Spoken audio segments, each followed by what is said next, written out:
भारत में छूट नीति के संबंध में निम्नलिखित तथ्यों पर विचार करें। 1. जेलों का मुख्य उद्देश्य सुधारात्मक और पुनर्वास स्थलों के रूप में कार्य करना है और सरकार द्वारा प्रदान की जाने वाली इसी छूट नीति का हिस्सा है। 2. जेल संविधान की समवर्ती सूची का विषय है। 3. अनुच्छेद 72 और 161 के तहत छूट की शक्तियां सीआरपीसी द्वारा शासित नहीं है। नीचे दिए गए कूट का प्रयोग कर सही विकल्पों का चयन कीजिए। ए केवल 3, बी 1 और 3, सी 2 और 3, डी 1, 2 और 3।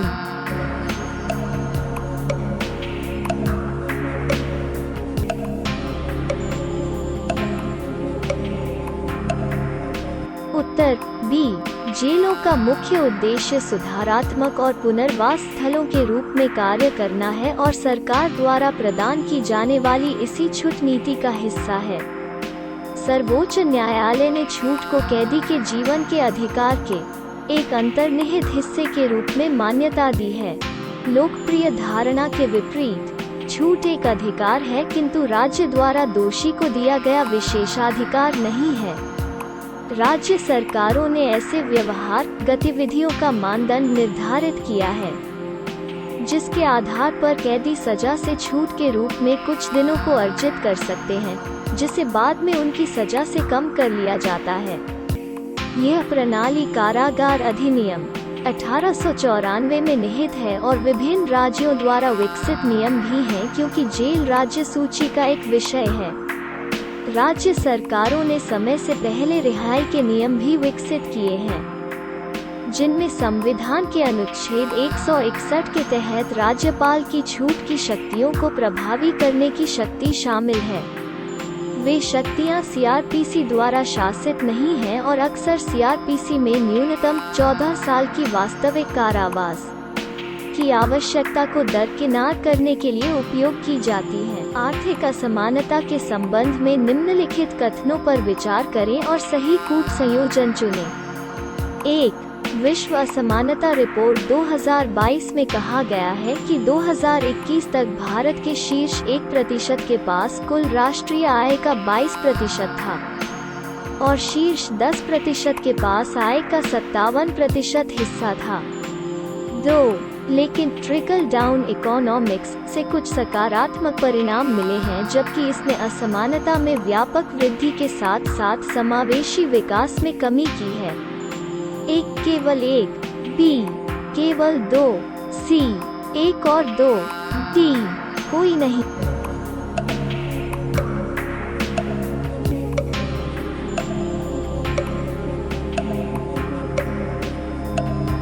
उत्तर सी।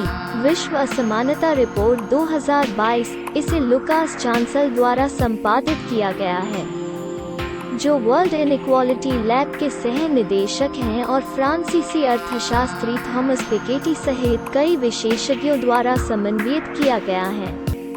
इसने भारत को एक समृद्ध अभिजात वर्गीय देश के साथ साथ एक गरीब और अत्यधिक असमानता वाला देश का दर्जा दिया है, जहां देश के राष्ट्रीय आय का 22% हिस्सा शीर्ष 1% आबादी के पास है।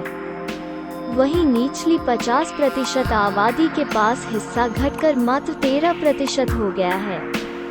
भारत में महिला श्रम जनित आय का हिस्सा 18% दुनिया में सबसे कम आय समूह वाले देशों के बराबर है। जहां ट्रिकल डाउन इकोनॉमिक्स के कुछ सकारात्मक परिणाम सामने आए, वहीं इसने असमानता को बढ़ाया और समावेशी विकास को भी कम किया। टोमेटो फ्लू पिछले कुछ समय से चर्चा में है। निम्नलिखित कथनों पर विचार करें। 1. यह एक नए प्रकार का हाथ, पैर और मुंह का रोग है। 2.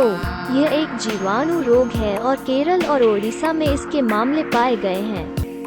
3.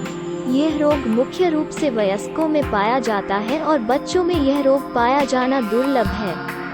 नीचे दिए गए कूट का प्रयोग कर सही विकल्पों का चयन कीजिए।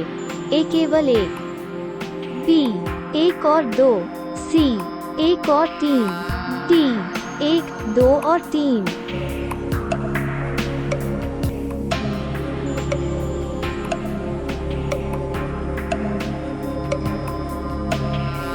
उत्तर ए टोमेटो फ्लू या टोमेटो बुखार, जैसा कि आमतौर पर कहा जाता है, हाथ, पैर और मुंह की एक नई बीमारी है और केरल और ओडिशा में इसके मामले पाए गए हैं। यह एक वायरल बीमारी है जो अब तक 82 बच्चों को संक्रमित कर चुका है, जो सभी 5 साल से कम उम्र के हैं। यह रोग आंतों के वायरस के कारण होता है और वयस्कों में दुर्लभ होता है क्योंकि आमतौर पर उनके पास वायरस से बचाव के लिए पर्याप्त प्रतिरक्षा प्रणाली होती है। इसे टोमेटो फ्लू कहा जाता है क्योंकि त्वचा पर लाल, दर्दनाक सूजे हुए फफोले जो टमाटर जैसे आकार में बदल जाते हैं। यह रोग बुखार, शरीर में दर्द और जोड़ों के दर्द के साथ आता है, जबकि कुछ रोगियों ने मतली, उल्टी, दस्त, बुखार, निर्जलीकरण, जोड़ों में सूजन और शरीर में दर्द के भी लक्षण देखे गए। वैज्ञानिकों ने चेतावनी दी है कि यह बीमारी बहुत संक्रामक है। बीमारी से लड़ने के लिए अभी तक कोई दवा मौजूद नहीं है। इंडियन एनर्जी एक्सचेंज (INX) के संदर्भ में निम्नलिखित कथनों पर विचार करें। 1. यह भारत में पहला और सबसे बड़ा ऊर्जा एक्सचेंज है, जो एक राष्ट्रव्यापी ऊर्जा व्यापार मंच प्रदान करता है। 2. यह नेशनल स्टॉक एक्सचेंज (NSE) और बॉम्बे स्टॉक एक्सचेंज (BSE) दोनों के साथ सार्वजनिक रूप से सूचीबद्ध कंपनी है। 3. यह राज्य विद्युत नियामक आयोग (SERC) द्वारा अनुमोदित और विनियमित है। नीचे दिए गए कूट का प्रयोग कर सही विकल्पों का चयन कीजिए। 1 और 2, B 1 और 3, C केवल 2, D 1, 2 और 3।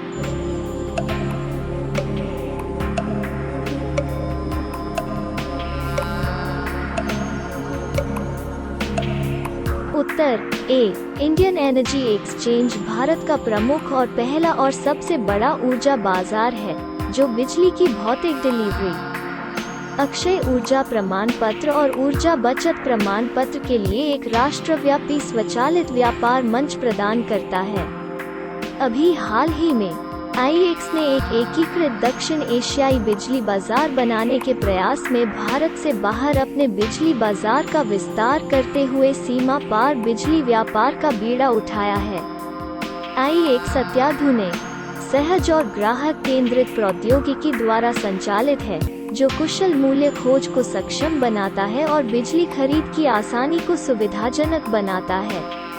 एक्सचेंज के पास अगस्त वर्ष 2016 से गुणवत्ता प्रबंधन, सूचना सुरक्षा प्रबंधन और पर्यावरण प्रबंधन के लिए ISO प्रमाण पत्र हैं और यह केंद्रीय विद्युत नियामक आयोग (CERC) द्वारा अनुमोदित और विनियमित है और वर्ष 2008 से काम कर रहा है। यह exchange national stock exchange (NSE) और बॉम्बे स्टॉक एक्सचेंज (BSE) के साथ सार्वजनिक रूप से सूचीबद्ध कंपनी है। Power system operation corporation (POSOCO) ने राज्य DISCOMS को स्पॉट मार्केट से बिजली खरीदने और बेचने पर रोक लगा दी है। 1. यह power grid corporation of India limited (PGCIL) की पूर्ण स्वामित्व वाली सहायक कंपनी है। 2. यह विद्युत मंत्रालय के दायरे में आता है।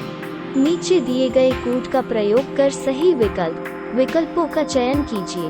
A केवल 1, B केवल 2, C 1 और 2, D कोई नहीं।